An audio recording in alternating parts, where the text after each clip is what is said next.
Okay, good afternoon, friends. So, good afternoon, sir. Good afternoon, sir. Good afternoon. Everybody, please unmute yourself. When I will ask you, then you can start giving answer. Thank you for your wish of good afternoon. Hereafter, I will talk now, and then once I will ask something, then only you can unmute yourself. Okay? So, all of us have gathered here today for one very important session, that is anti-ragging session. Now, let me introduce myself in 1 minute. Myself, Abhay Utpat. I have total 21 years of experience, and I am working in this institute from 17 years as a professor in mechanical engineering department. And almost for 7 to 8 years, I have research experience. I have completed my PG, that is MTech from COEP, and PhD from COEP Pune. Currently, I am handling the responsibility of Dean students, Vidyarthi Adhishthata. So, in this respect, I am on your class for explaining you the importance of ill effects of, I will not use the word importance, the ill effects of ragging and the importance of Ragging Act. So, Maharashtra Prohibition of Ragging Act 1999. So, I hope, Malge Madam, whether every student is familiar with Marathi, because this clause are in Marathi and I will convert it into English, no doubt. Is there any student who didn't understand Marathi? Only Malge Madam will answer. Madam. Hello. Malge Madam.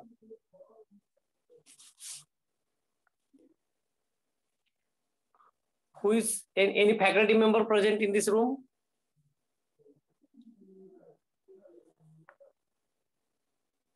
Hello. Any one student who is chair of your class?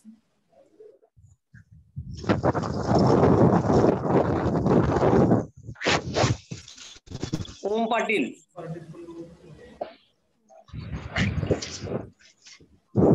Hello. Unfortunately, there is no any teacher in this room.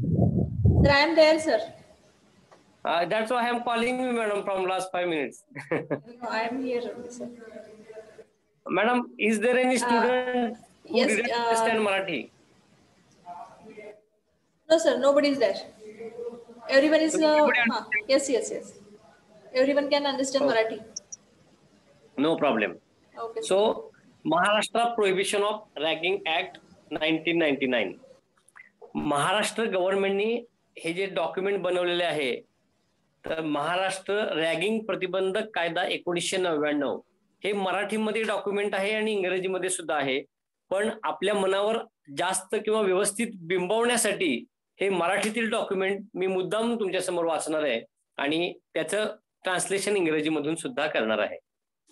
So as you know that friends, you have seen the scenario outside. You might have observed, you might have heard in the newspaper, you might have seen in the movies that many of the students have lost their career, not only career, but also they have lost their life because of this devil called as ragging.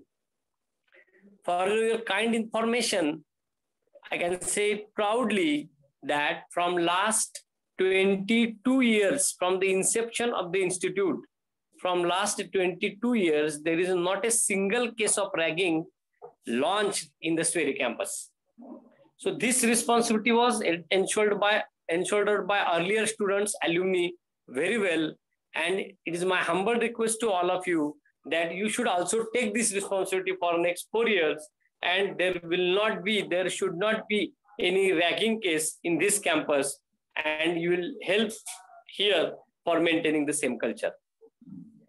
Now, one case I will tell, there is no, students may be under impression that only boys students are involved in this, but for your kind information, I will give one case of the girl students. Last year, from one medical college in Mumbai, Ms. Payal Tadvi has suffered she lost her life in the ragging.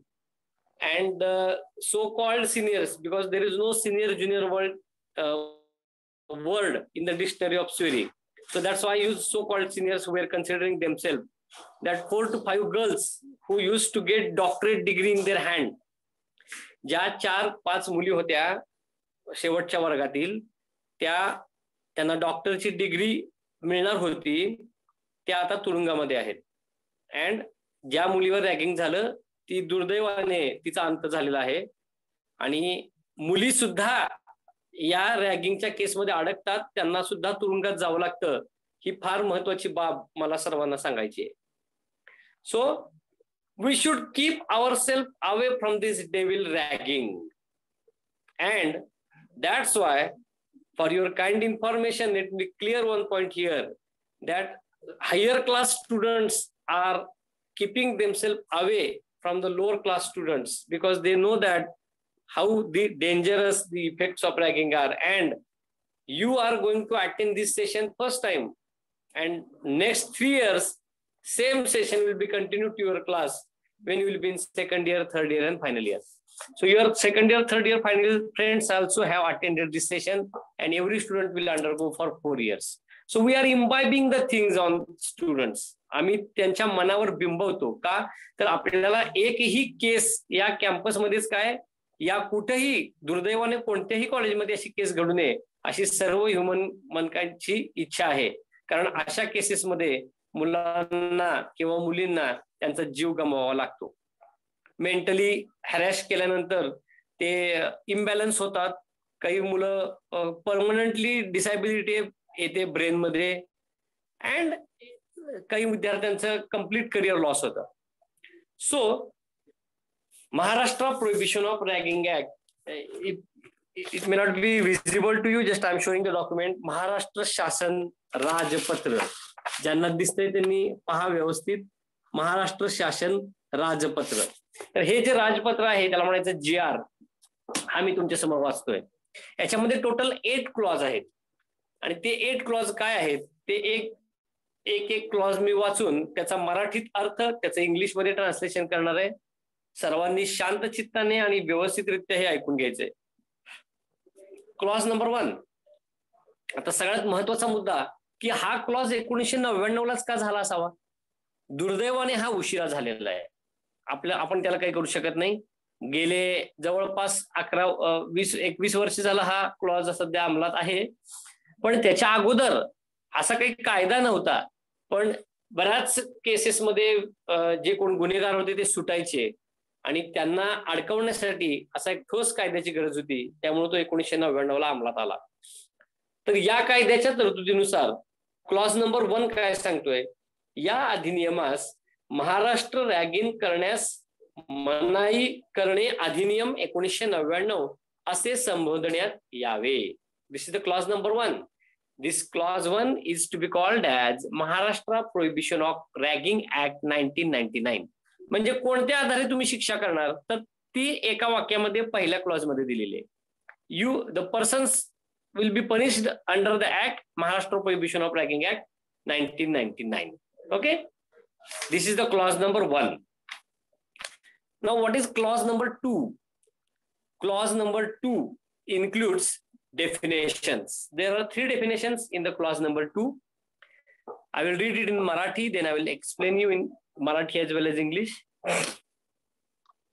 या अधिनियमात संदर्भानुसार जो काही दुसरा अर्थ अपेक्षित नसेल तर अ, ब, क किंवा क, ख, ग अशा 3 व्याख्या दिलेल्या आहेत. पहिली व्याख्या आहे शैक्षणिक संस्था.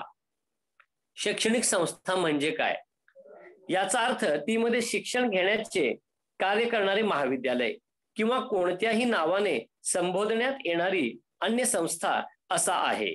आणि त्यात यांचा समावेश होतो. आणि तिच्याशी संलग्न असलेले अनाथालय, निवासगृह, वसतिगृह, अतिथीगृह, पाठनिर्देश संस्था किंवा कोणत्याही अन्य जागा यांचा त्यात समावेश होतो. So I hope you understand this meaning. वसतिगृह, पाठनिर्देशगृह, अतिथीगृह म्हणजे हॉस्टेल, गेस्ट हाऊस, त्यानंतर ऑर्फनेज त्यानंतर निवासगृह म्हणजे क्वार्टर्स, त्यानंतर पाठनिर्देश संस्था म्हणजे लेक्चर रूम्स असतील, त्यानंतर ट्युटोरियल रूम्स असतील, लॅबोरेटरी असतील आणि त्याचा आजूबाजूचा परिसर. शैक्षणिक संस्थेमध्ये ह्या सर्व गोष्टी सामावलेल्या आहेत.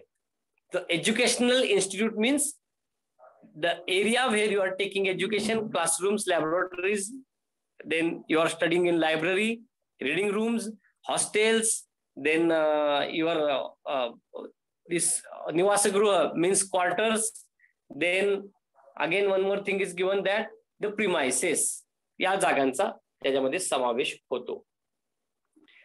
दुसरी व्याख्या मी याचं महत्व सांगेन की असं का दिलेलं आहे. That will be next point. शैक्षणिक संस्थेचा प्रमुख. शैक्षणिक संस्थेचा प्रमुख means head of the educational institute. कोण? कुलगुरू, डायरेक्टर, संस्थेचे संचालक, प्राचार्य, मुख्याध्यापक. आता प्रत्येक इन्स्टिट्यूटच्या पोस्ट वेगळ्या आहेत. म्हणजे ऑटोनॉमस बॉडी असेल तर तिथे डायरेक्टर असतात, IIT सारख्या संस्थांमध्ये डायरेक्टर असतात. आपल्या प्रायव्हेट एज्युकेशन मध्ये प्राचार्य ही शिक्षण संस्थेचे प्रमुख असतात. ज्युनियर कॉलेजेसमध्ये वगैरे, सिनियर कॉलेजमध्ये, बऱ्याच वेळा ज्युनियर कॉलेजमध्ये मुख्याध्यापकच शाळा आणि कॉलेजचे प्रमुख असतात. तर या सर्वांना शैक्षणिक संस्थेचा प्रमुख असं संबोधण्यात येत आहे.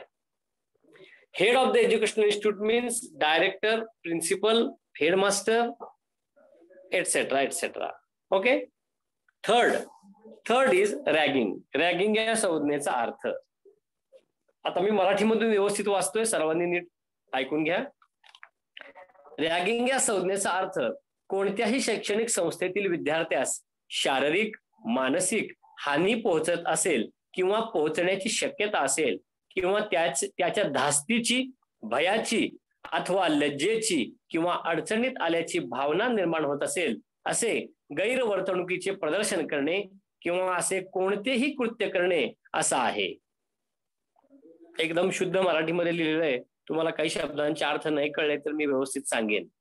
रॅगिंग या संज्ञेचा अर्थ काय म्हणतायत? कोणत्याही शैक्षणिक संस्थेमध्ये शारीरिक मानसिक पोहोचवणे, मानसिक हानी, शारीरिक आणि मानसिक हानी पोहोचवणे, त्यानंतर ती पोहोचण्याची शक्यता निर्माण झालेली आहे असं निर्माण करणे. एखाद्या व्यक्तीला असं वाटेल की शारीरिक किंवा मानसिक हानी मला पोहोचणार आहे, उद्या पोहोचणार आहे, परवा पोहोचणार आहे, त्याची भीती निर्माण होणे किंवा एखाद्याला लज्जास्पद वागणूक मिळेल अशी शंका निर्माण होणे, या सगळ्या गोष्टींचा समावेश रॅगिंग मध्ये केलेला आहे. त्याच्यामध्ये काय काय अजून दिलेलं आहे त्यांनी?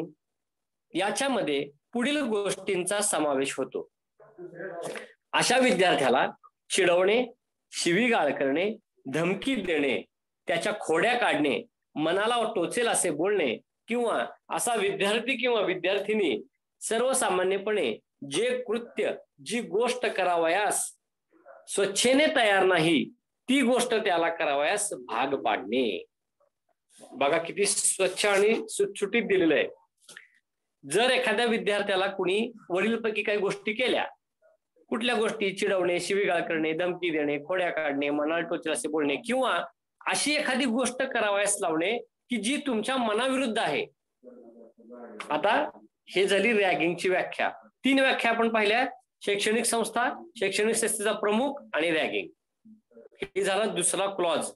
आणि आता तिसरा आणि महत्वाचा क्लॉज: कोणत्याही शैक्षणिक संस्थेमध्ये किंवा तिच्या बाहेर रॅगिंग करण्यास मनाई आहे. हा ठळक अंडरलाईन केलेला मुद्दा आहे. म्हणजे शैक्षणिक संस्था म्हणजे काय हे कळण्यासाठी वर माहिती दिली, रॅगिंग म्हणजे काय कळण्यासाठी वर माहिती दिली. आणि मुख्य क्लॉज काय? कोणत्याही शैक्षणिक संस्थेमध्ये किंवा तिच्या बाहेर रॅगिंग करण्यास मनाई आहे.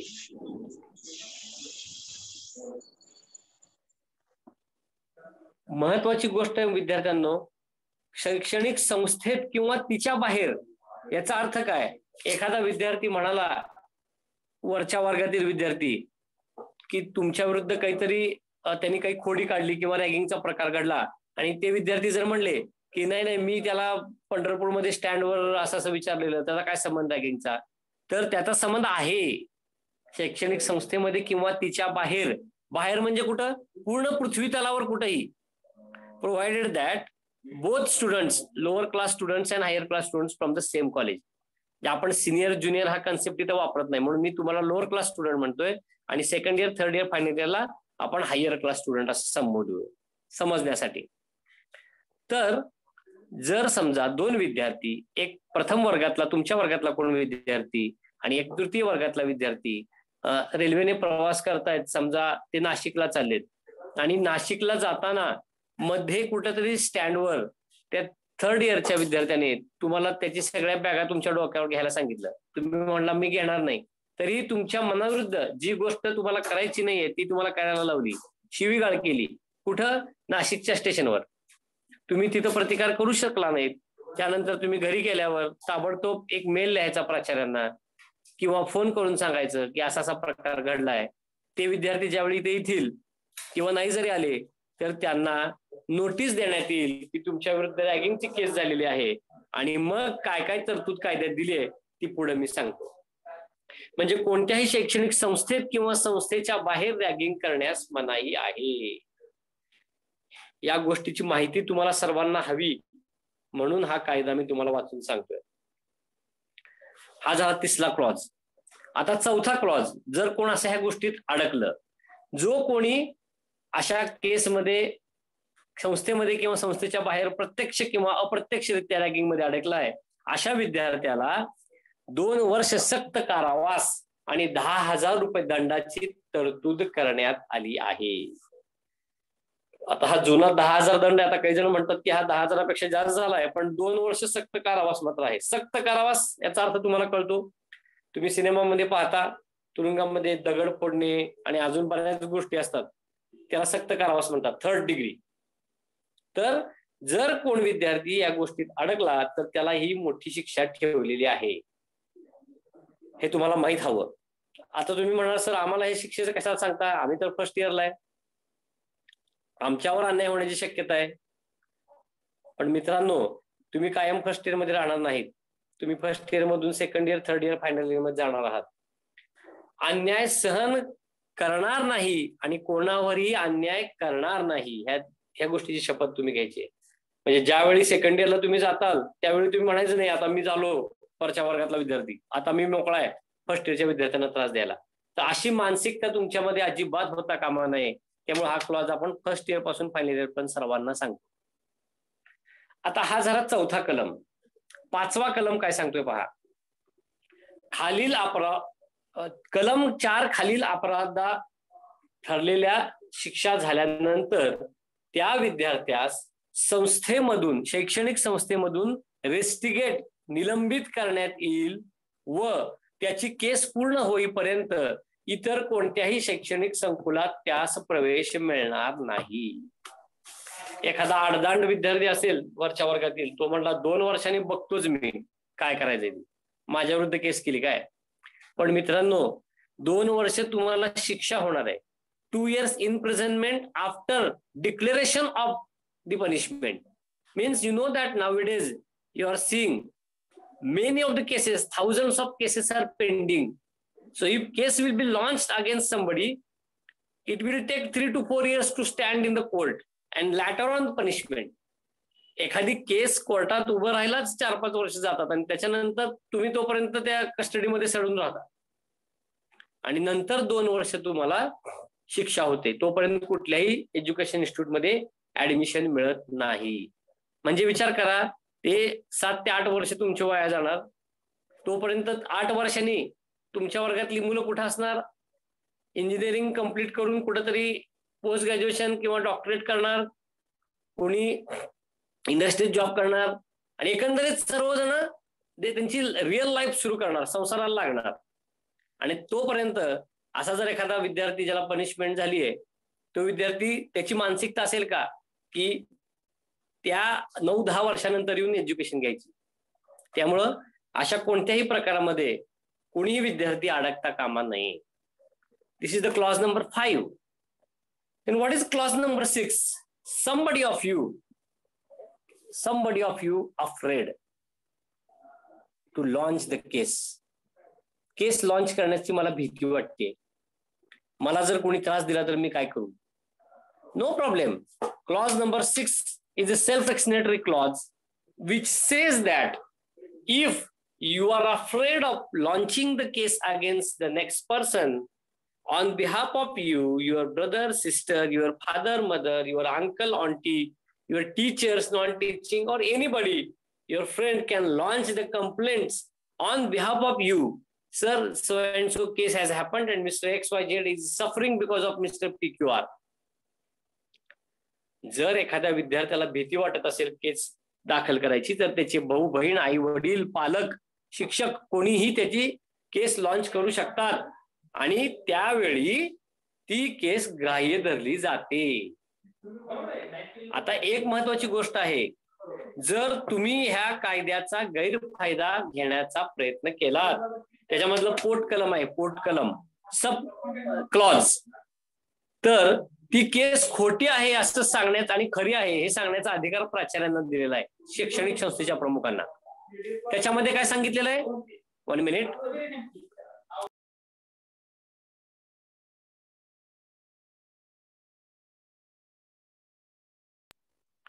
Sorry. So, if you will feel afraid of launching the case on behalf of you, your whatever list I told, father, mother, sister, brother, teacher can launch the complaint. आणि ती कंप्लेंट जर खोटी निघाली तर तुम्हाला शिक्षा होईल असा क्लॉज दिलेला आहे. त्यामुळे प्राचार्य शहानिशा करतील ही केस खरी आहे का खोटी आहे, आणि मग तुम्हाला पत्र मिळेल की ही अशी केस आहे, ह्याच्यामध्ये काही तथ्य नाही आहे, आणि मग ते जर सिद्ध झालं तर खोटी केस केल्याबद्दल तुम्हाला शिक्षा मिळेल. पण केस खरी आहे का खोटी आहे हे ठरवण्याचा अधिकार प्राचार्यांना आहे. तुम्ही एखाद्याची केस खरी आहे म्हणून सांगितलं तर कोणी प्राचार्यांना सांगू शकत नाही, नाही नाही सर ही खोटी आहे, हे खोटे सांगताय. पुराव्यानिशी सिद्ध जर झालं तर प्राचार्य ह्या गोष्टीची जबाबदारी घेतात की त्यांचे सर्व अधिकार प्राचार्यांना दिलेले आहेत. On behalf of principal I am in front of you, I am telling on behalf of honourable principal. ठीक आहे. पूर्वी काय व्हायचं, आपल्या कॉलेजमध्ये असे अँटी रॅगिंग सेशन असे सर्व मुलांना बसवून आदरणीय प्राचार्य रोंगे सर हे सर्वांना घ्यायचे सेशन. आता ही मागील काही वर्षापासून जबाबदारी माझ्यावर आलेली आहे. त्यामुळं आणि दुर्दैवाने आपण आता ऑनलाईन सांगतोय मी, तरी पण आय होप सो की यू विल अंडरस्टँड इट वेल, कारण तुम्हाला इथं कॉलेजमध्ये आल्यानंतर अंडरटेकिंग वर सही करायची आहे का. आता एक महत्वाचा सब क्लॉज आहे 6व्या मधला, जर प्राचार्यांना कोणी जबरदस्ती केली, एखादा 3rd इयर किंवा 2nd इयरचा विद्यार्थी आहे, त्यांनी कुठले तरी ओळख आणली पुढारी लोक आणि सांगितलं की काय होतंय त्याला, नुसती चेष्टा तर केली, चेष्टा केली म्हणून काय 2 वर्ष तुरुंगवास असतो काय, एवढं शिक्षण माझं बाद करत असते काय, माफ करा म्हणून तुम्ही लोटांगण जरी घातलं तरी प्राचार्य तुमच्या कोणत्याही रिक्वेस्टला बळी पडणार नाहीत, कोणत्याही फोर्सला बळी पडणार नाहीत. का तर 7वा क्लॉज तसाच डेंजररित्या दिलेला आहे. काय म्हणतंय 7वा क्लॉज, तर 7व्या क्लॉज कडे जाण्याच्या ऐवजी अगोदर मी पहिले 6 क्लॉज रिवाइज करतो. पहिला क्लॉज काय सांगतोय, या अधिनियमास महाराष्ट्र रॅगिंग करणे प्रतिबंधक कायदा 1999 असे संबोधण्यात यावे. This clause is called as Maharashtra prohibition of ragging act 1999. Second, व्याख्या. शैक्षणिक संस्था म्हणजे काय, शैक्षणिक संस्थेचा प्रमुख म्हणजे काय, रॅगिंग म्हणजे काय, what is meaning of education institute, what is meaning of head of education institute, and what is ragging. Third clause, it is prohibited for ragging in the institute as well as outside the institute. संस्थेमध्ये किंवा संस्थेच्या बाहेर ragging करण्यास मनाई आहे. आता संस्थेच्या बाहेर मध्ये मी तुम्हाला एसटी स्टँडचं उदाहरण सांगितलं, तर कोणताही असेल, तुम्ही बाहेर कुठल्या तरी इंग्लिशच्या क्लासला जाताय आणि तुम्ही दोघंही या कॉलेजचे विद्यार्थी आहात आणि तिथं अन्याय झाला तर तुम्ही इथं सांगू शकता, हा provided that both of you should form same institute.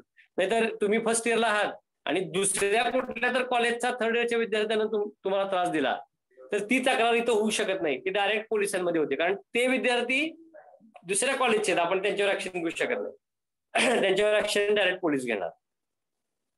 चौथा, जर कोणी असा ह्या शिक्षेत पात्र ठरला तर 2 वर्ष सक्त कारावास आणि 10,000 रुपये दंड. If anybody will be proved, the case will be launched and it is proved that it is culprit, he is or she is culprit, he will be behind the bars for 2 years with 10,000 rupees punishment. Then you will be debarred from the institute, clause number 5, for till the case will not be resolved. 6th clause, on behalf of you anybody can launch the complaint and all the rights are reserved to the principal. And if, now I am telling 7th clause, anybody will try to force the principal to withdraw the case, then रॅगिंगची तक्रार केली असताना शैक्षणिक संस्थेच्या प्रमुखाने त्याच्यामध्ये हायगाई केली आणि व्यवस्थितरित्या केस handle न करता जर त्या ज्यांनी तक्रार केली त्याला न्याय नाही मिळाला, तर अशा प्राचार्यास किंवा शैक्षणिक संस्थेच्या प्रमुखास तीच शिक्षा होईल जी शिक्षा अपराध्याला कलम नंबर 4 मध्ये दिली आहे. याचा अर्थ काय? जर एखाद्या प्राचार्य बळी पडले पुढाऱ्याच्या सांगण्यावरून तर काय होईल? आणि जर त्या विद्यार्थ्याने ज्याच्यावर अन्याय झालाय त्याने दुसरीकडनं सिद्ध केलं की माझ्यावर खरंच अन्याय झालाय आणि प्राचार्याने टाळाटाळ केली, तर त्या अपराध्याला जी शिक्षा होणार आहे तीच शिक्षा प्राचार्यांना होईल. कोणतेच प्राचार्य अशी रिस्क घेणार नाहीत मित्रांनो. तुमच्यासाठी तुम्ही कितीही म्हणलात की चुकून झालं तरी कोणीही ऐकणार नाही. त्यामुळं तुम्ही स्वतः अशी काळजी घ्यायची की आपण ह्या सगळ्या अशा वाईट प्रवृत्तीच्या मुलांपासून लांब राहायचंय, जेणेकरून तुमच्यावर अन्याय होणार नाही. आणि तुम्ही ज्यावेळी वरच्या वर्गात जाताल त्यावेळी अशा वाईट प्रवृत्तीची संगत तुम्ही लावून घ्यायची नाही. आता ह्या शब्दाचा अर्थ काय? वाईट प्रवृत्तीची संगत लावून घ्यायची नाही. कारण क्लॉज नंबर 4 मध्ये मी वाचतोय, संस्थेमध्ये किंवा संस्थेच्या बाहेर प्रत्यक्षरित्या किंवा अप्रत्यक्षरित्या जर रॅगिंगची केस सिद्ध झाली, अप्रत्यक्षरित्या म्हणजे तुम्ही खूप चांगले आहात पण तुमचा मित्र वाईट आहे, त्याला अशाच कोणाची खोड्या काढायची सवय आहे आणि त्यानं कोणाची चेष्टा केली आणि तुम्हाला माहिती आहे की तुमच्या मित्रानं रॅगिंग केलंय, तर त्या मित्राबरोबर तुम्हीही तुरुंगात जाताल त्याला सोबत करायला. Not only that case, if you are staying somewhere, if you are staying in one of the lobby of hostel आणि बाजूच्या 2 रूम सोडून दुसऱ्या रूम मध्ये काहीतरी चाललंय आणि तुम्हाला माहिती आहे वाईट चाललंय, रॅगिंगचे प्रकार चाललेत आणि तुम्ही माहित असून सुद्धा वॉर्डनला प्राचार्यांना सांगितलं नाही, तर ज्यावेळी चौकशी होईल इथं कोण कोण होतं आजूबाजूला तर तुम्ही असताल, तुम्ही काहीच केलं नाहीये पण तुम्ही अप्रत्यक्षरित्या सहभागी आहात, तर तुम्हाला सुद्धा तुरुंगवास होऊ शकतो. त्याचं मिनिंग आहे अप्रत्यक्षरित्या. म्हणून वाईट संगत लावून घ्यायची नाही. You should not be have bad friends, you should always have good friends. And if you want to become a good friend, please make your bad friend as a good friend. Because in the friendship it is your humble duty, it is my humble request to perform the duty about being a good friend and taking your friends away from the bad habits. तुमच्या मित्रांना वाईट गोष्टींपासून प्रवृत्त करणे ही एक तुमची नैतिक जबाबदारी आहे. कितीही कोणी आदळापट केलं आणि सांगितलं की माफ करा, जाऊ दे, तेवढी चेष्टा केली म्हणून काय होतंय, हे थोडे नियम बदला ना तुम्ही, तर कोणीही बदलू शकत नाही. का? तर 8वा क्लॉज काय म्हणतोय, हे नियम आहेत ते विधिमंडळाच्या अधिवेशनामध्ये केलेले आहेत आणि विधिमंडळाच्या अधिवेशनामध्ये बहुमतानं ज्यावेळी ते पास होतील त्याच वेळी ह्या नियमामध्ये शिथिलता येईल. पण तुमची केस झाली म्हणून तुमच्यासाठी काय अधिवेशन भरवणार नाही कोण विधिमंडळाचं. त्यामुळं आपण अशा केस पासून 4 हात नाही अनंत हात दूर राहायचे, आपण यायचंच नाही अशा केसमध्ये. So these are the 8 clause of Maharashtra prohibition of ragging act 1999. आणि मग हे क्लॉज मी ऐकलेत आणि मग मी काय लिहून देणार आहे ते मी वाचतो, म्हणजे तुम्ही हे क्लॉज तुमच्या समोर वाचले. त्यानंतर तुम्ही ज्यावेळी ऑफलाईन लेक्चरला येताय त्यावेळी तुमच्या क्लास कोऑर्डिनेटरनी, I hope class coordinator is listening, so when student will be in college for offline then they have to take the undertaking from the students. What undertaking? Undertaking by the students about Maharashtra Prohibition of Ragging Act. I am reading on behalf of you. I, the undersigned, am made to read the detailed section number 1 to 8 under the above act of Maharashtra government. Thus, I am made to know repercussions of getting involved in the ragging-related activities directly or indirectly. So, I hereby undertake and commit to keep myself away from such involvements. And if anything of such nature is observed by me in college premises or outside, I commit to report the same immediately to principal. अशा प्रकारची काही गैर गोष्ट जर मला जाणवली कॉलेजमध्ये किंवा कॉलेजच्या बाहेर, तर मी ती प्राचार्यांच्या निदर्शनास आणेन असं तुम्ही लिहून देणार आहे आणि इथे साईन करणार आहे.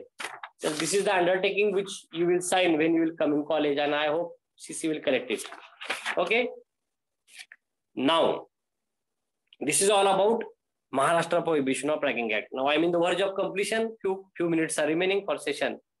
So, apart from this, I request all the girls from this class.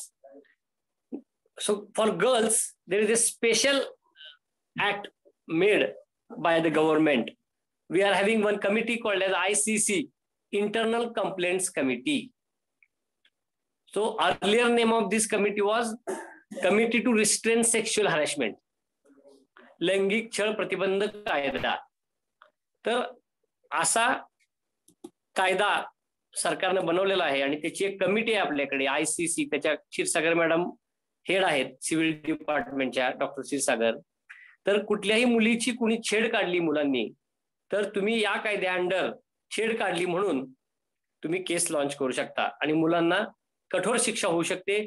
त्याच्यामध्ये पोलीस इन्स्पेक्टर, वकील, पत्रकार असे मेंबर असतात आणि ती केस जर सत्य निघाली, तुम्ही केलेली केस खरी आहे हे जर सिद्ध झालं तर त्याच्यामध्ये त्या मुलगा कोणी जेंट्स असेल शिक्षेस पात्र होतात.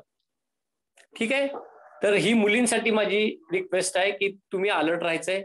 And the same request I am doing to the boys that you should not involve yourself in such activities. Now, one more thing common for both.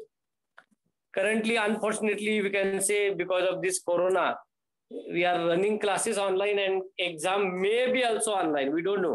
It may be offline, but it may be online. Currently, we can't predict anything. Unfortunately, some of the students are having bad habit of copy. काही विद्यार्थ्यांना copy करण्याची एक खोड असते. आतापर्यंत खूप वेळा ते यशस्वी पण झालेले असतात. विद्यापीठाचे कायदे अतिशय कडक आहेत. 1 वर्ष डिबार पासून 3 वर्ष डिबार पर्यंत कायदे आहेत. दुर्दैवाने मला सांगावं लागतंय, दुर्दैवाने मी छातीतोकपणे सांगू शकतोय की आतापर्यंत स्वेरीमध्ये एकही रॅगिंगची केस झाली नाही. पण दुर्दैवाने हे छातीतोकपणे मी कॉपीच्या बाबत सांगू शकत नाही. 1-2 केसेस झाल्या